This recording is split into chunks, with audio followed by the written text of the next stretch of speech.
Duane Davis is on trial for the murder of Tupac Shakur, not as the man who fired that night, as the man prosecutors say ordered it, and the state's star witness is the book he sold.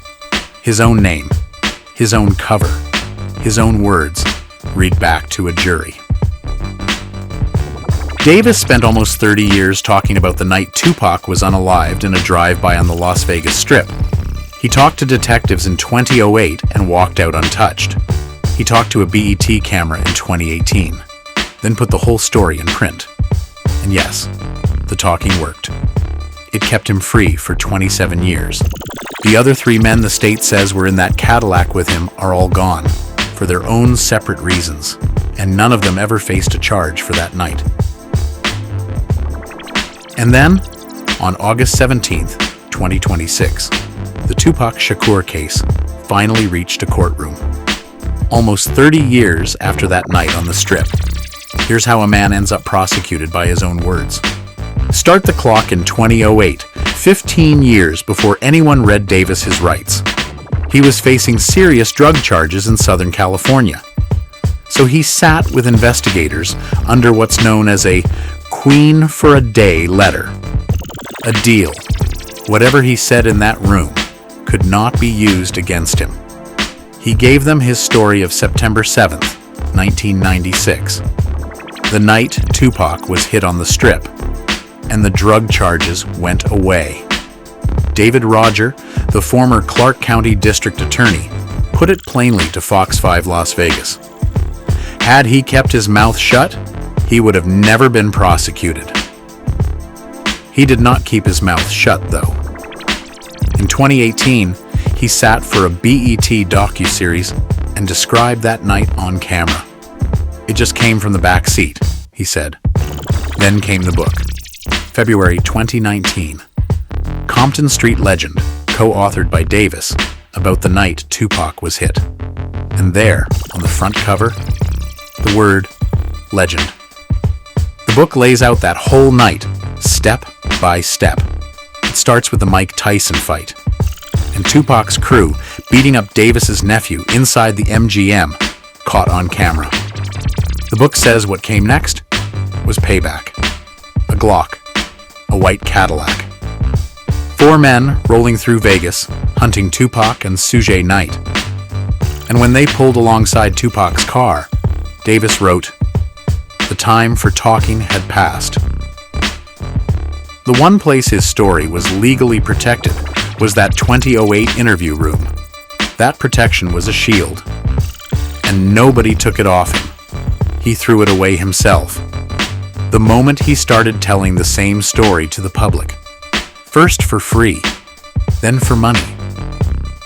Then September 2023 came, and Davis was arrested, charged with murder, with a gang enhancement attached, which simply means harsher punishment, because the state says this was gang business. Davis pleaded not guilty and has been locked up ever since. And next comes something very strange. Since his arrest, Davis has been running his story in reverse. He now says he is innocent. He told ABC News from jail that he was not even in Las Vegas that night. He says he did not write his own book, pointing the finger at his co-author, Yusuf Jah. Jah is on the witness list for the trial, and according to court documents, he told an investigator that he doubts Davis ever fully read Compton Street Legend. The problem is the book itself. It describes Davis carpooling from Los Angeles to Las Vegas to watch the same fight Tupac attended on his final night. It documents where Davis stayed and what happened before and after the drive-by. It even describes the outfit he wore that night, a Ray Luca crime story suit, and according to the prosecution's own filing, investigators later found a Polaroid of Davis wearing exactly that suit. A man who was never there, wrote himself into every scene, down to the clothes. He says he didn't write it. His own co-author doubts he even read it.